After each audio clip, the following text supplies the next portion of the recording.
بیا یک بار ما یک سری همین مسئله برق تاجیک یکم ترک صحبت کنیم.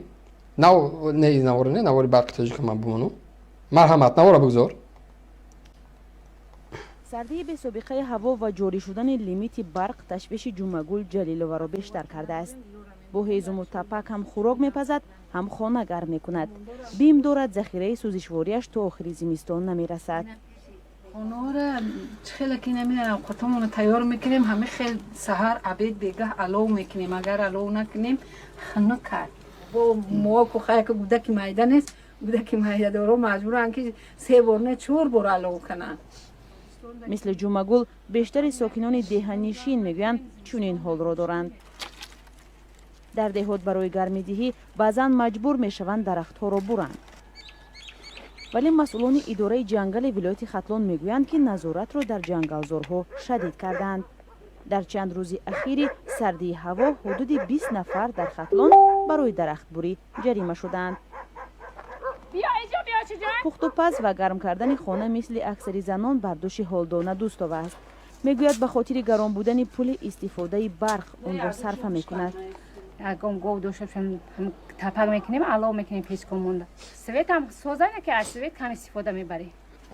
مقامات تاجیک روز 5 ینور از آغاز لیمیت برق برای اهالی روستانشین خبر دادند.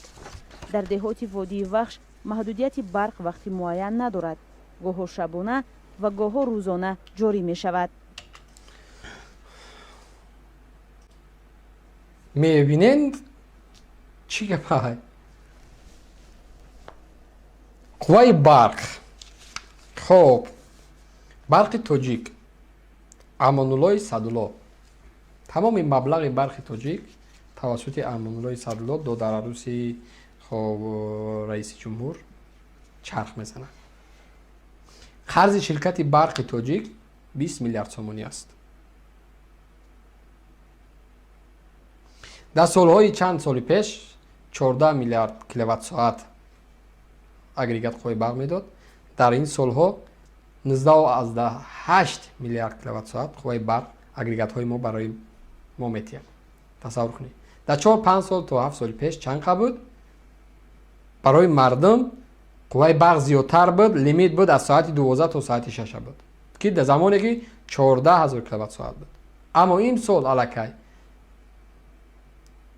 4-5 میلیون کیلووات ساعت زیاد شدگی است.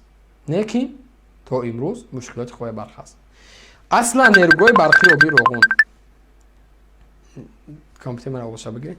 نیروگاه برقی آبی روغن یک نهاده که نه منظورم برق تاجیک اصلا هیچ مصرفی نداره. هیچ چیز آبی خدا داد تجهیزات هایی که زمان شوروی ساختگیانش کار میکنه. در چند سال یک بار اگر یکم عمود داخلش عوض کنه یکم تجهیزاتش نو بکنه با همین خلاص. سالانه 3 میلیارد سومانی شرکت برق تاجیک کار میکنه. فقط برق تاجیک این پول گیجا میشوه.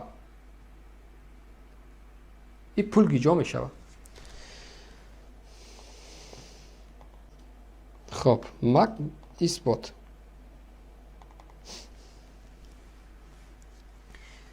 مرحمت کنیم بگذارین.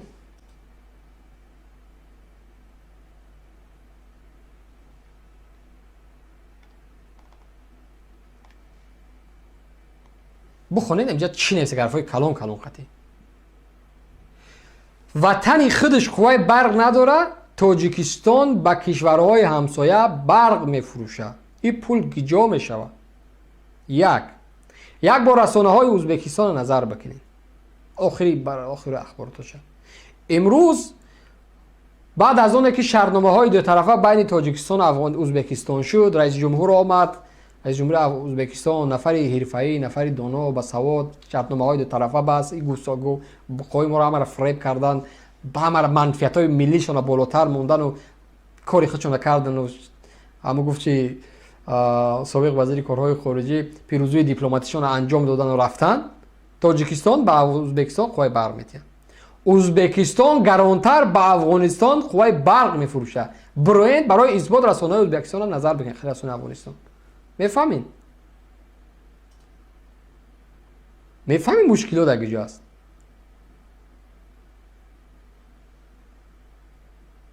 مردم خودش بر نداره این دانشجو میگه که خیلی پنسه از کجا میگه برای او فرق نداره پنسه از کجا است. شما حکومت مسئولین برای مردم باید پنسه بتین مسئولین اما مردم باید خوب برداشته باشه اگر نداره باید هیچ کنه داشته باشه.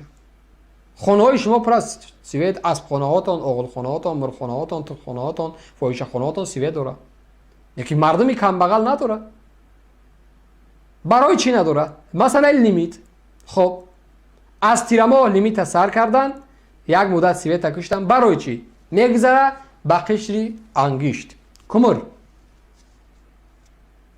تمام کنهای کمر زیر اویله رحمانوف است. مدامی که از ماه اکتبر کشتن قوای برق سر شد به خاطری که مردم از انگشت خریداری کنه انگشت عینی زیر فرزندان رحمانوف است. او انگشت توسط راهی پولکی داماد دیگر رئیس جمهور میبیو دوشنبه دیگر منطقه او ترازو پول کار میکنه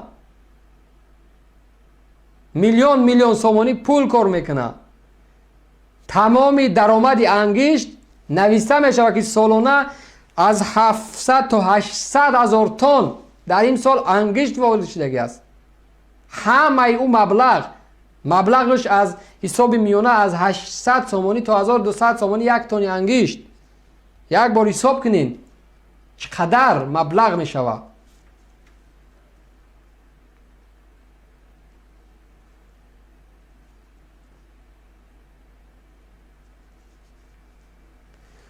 یک بار حساب کنین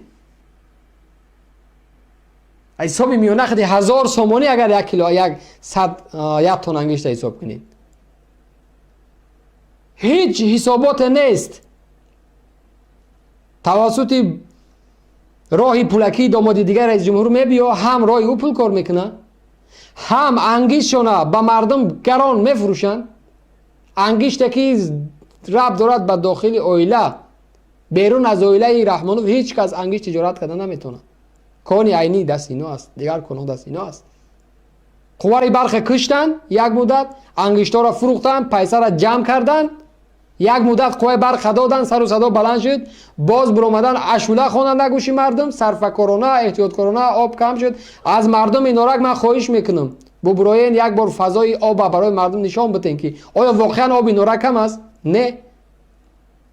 معلومات هایی که برای ما رسید چیزی که در ماه سپتامبر اکتبر اگریگات کار میکرد همون قدر آب است همون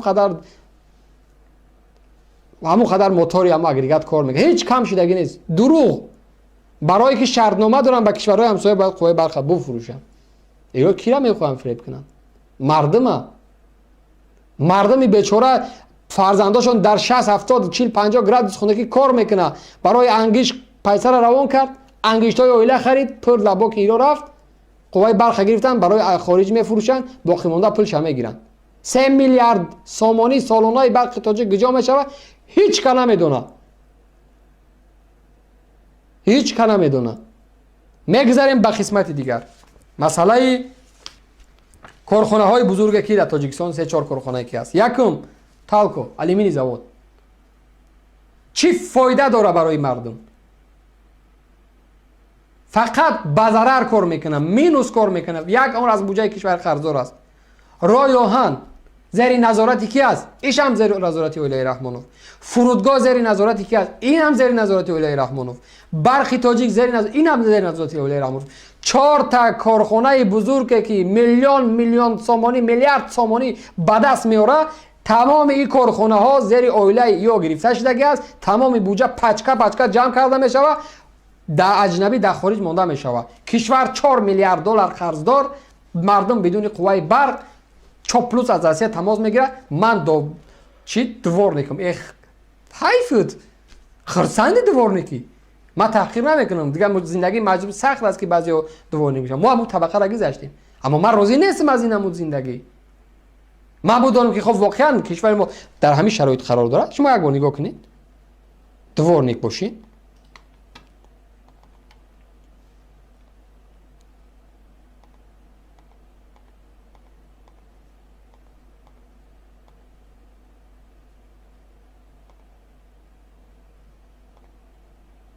خب بگذاریم سران کشورها می شود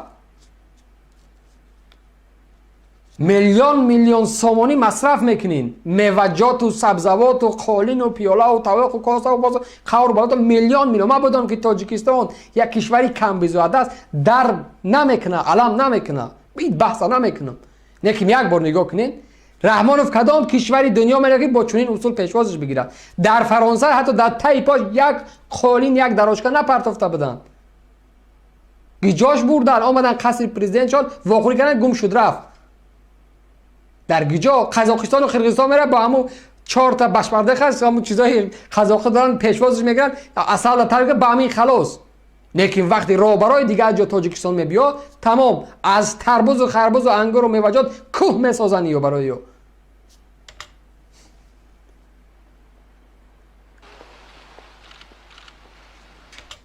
اگر من بدانم که وطنی ما قرض کم بیزاعت است ما نداریم خیلی درد نمیکنه مصرفی بیهوده رو میبینین